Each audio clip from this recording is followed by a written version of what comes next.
So today I'm going to try and do something I've been wanting to do for a while. Up there in the hills there is the remains of an old World War II crashed American bomber. I've tried to walk to it before, but it was just too long a walk. So this time taking my trusty e-bike, and hopefully this time I'll actually get to see it. So we shall have to see. All the best. Well, that's a hell of a gate down at the bottom of the track. You have to try and navigate round.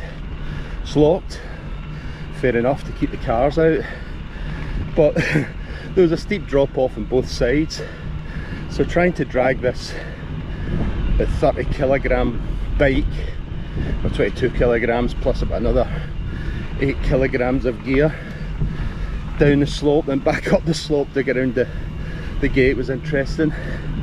But we're here now. I'll just go to a diagonal. You can maybe see that scenery. It's quite humid. I'm kind of waiting for, I think there might be a thunderstorm later, so we'll just have to see. But yeah, I think it's a really nice day for a bike ride so far. We'll see how it goes. Oh, I remember this wee quarry bit. Yeah, I think I stopped and took some photos when I was here on foot, but I don't actually think I got much further than this on foot. I remember somebody stopping in a car saying if I wanted a lift. I declined. It wasn't too much further on. I went, no, I've still got a fair bit to go, and then I've still got to go all the way back. So at that point I gave up, but not this time. So that's me in virgin territory now. I've never come this far before, so it's pretty much solid uphill all the way here. My battery's dropped to 50%, but in saying that, I didn't start off. When I started off, I think it was 63%, so I should have charged my battery. That was stupid, but it should be mostly downhill on the way back. That's the one beauty of being uphill all at the start. Right, well, that was quite a drop there, so I'm definitely going to have to keep some battery spare for coming back, because that's quite a big hill, quite a steep drop. So I'm going to have to be really careful about how much I use my battery. Okay, so decision time.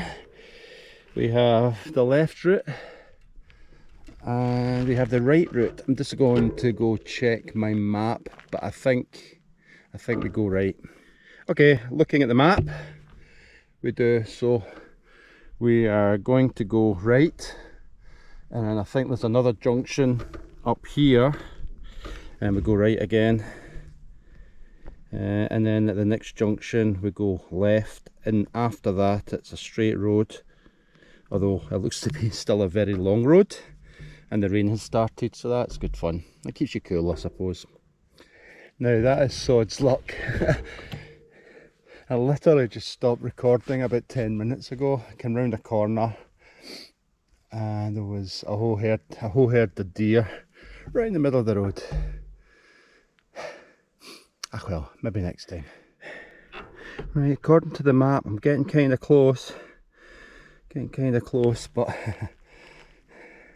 the bike's also down to 40% battery, so but in saying that, that means I've only used 23% getting to where I am,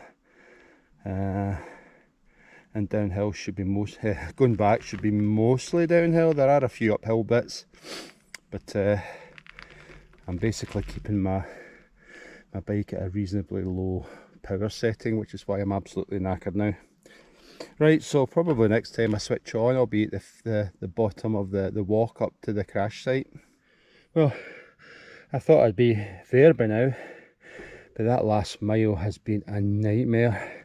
I don't know if you can see in the GoPro, but there's obviously a lot of 4x4s up here recently, quite regularly, because those tracks are, the ruts are really deep.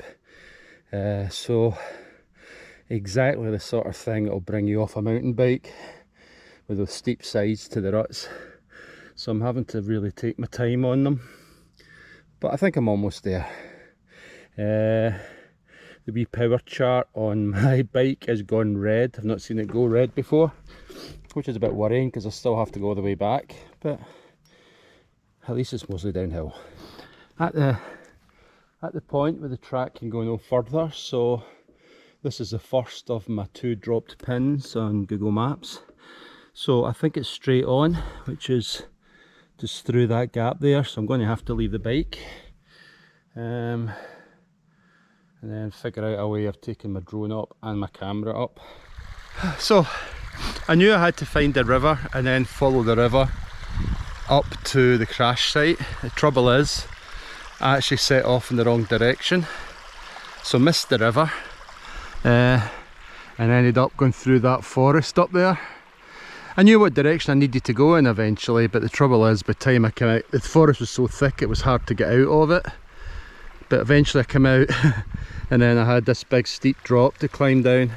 But now I'm at the river, or stream, or the burn. So where I want is kind of follow the river up there and then it's on the right. So hopefully I should be there in about another 10 or 15 minutes. Still got a wee bit to go, so I've got to climb up all that stuff there. But already starting to see bits of wreckage. No idea what that was part of, but it's obviously been washed down by the burn at some point. That's actually the first bit that I've seen. I think I'm in, well, according to the dropped pin, the GPS coordinates, I'm in the right place. But I think the main site's probably not here. I think it's maybe down that way. But as you can see, unfortunately, there definitely is wreckage here.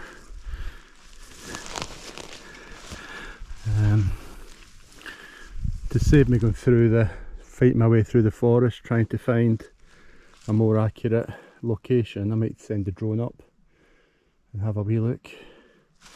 But there's never a good place for something like this to happen, but it has happened in a beautiful location. It's so quiet here as well, I can't even hear the birds. Right, I'll send the drone up and see if I can find anything. Well, according to what I saw on the drone, the main crash site is round about here through these trees, just in time the rain started, and here it is. Oh.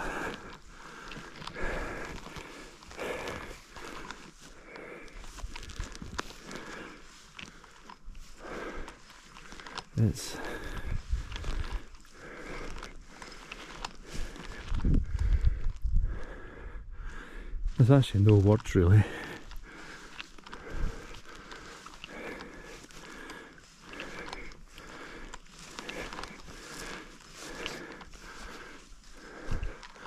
The really sad thing is that when this crashed,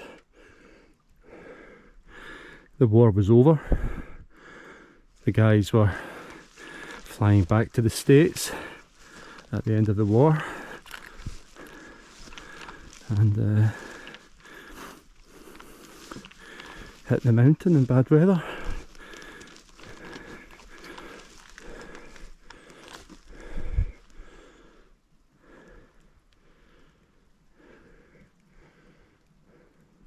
It is weird though. There's definitely loads of birds up here, I've seen them, but you just can't hear them. And I think there's a wee plaque here.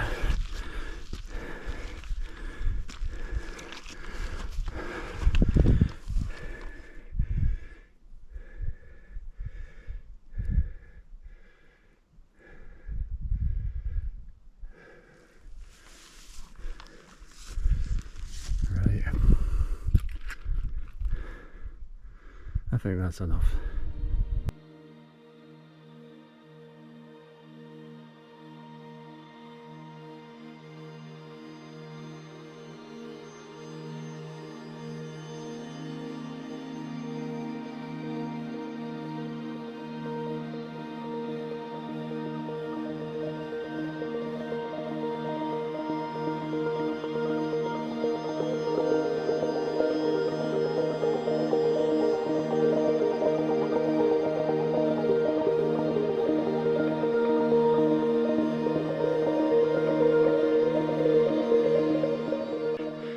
Finally made it up there for the first time ever and found the major crash site, plus there was wreckage everywhere.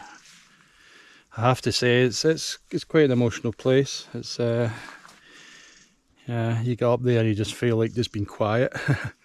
But managed to find my way down the hill through the forest and found my bike again. So I've got very little battery power left my bike, so I'm just going to have to take my time and use the battery sparingly.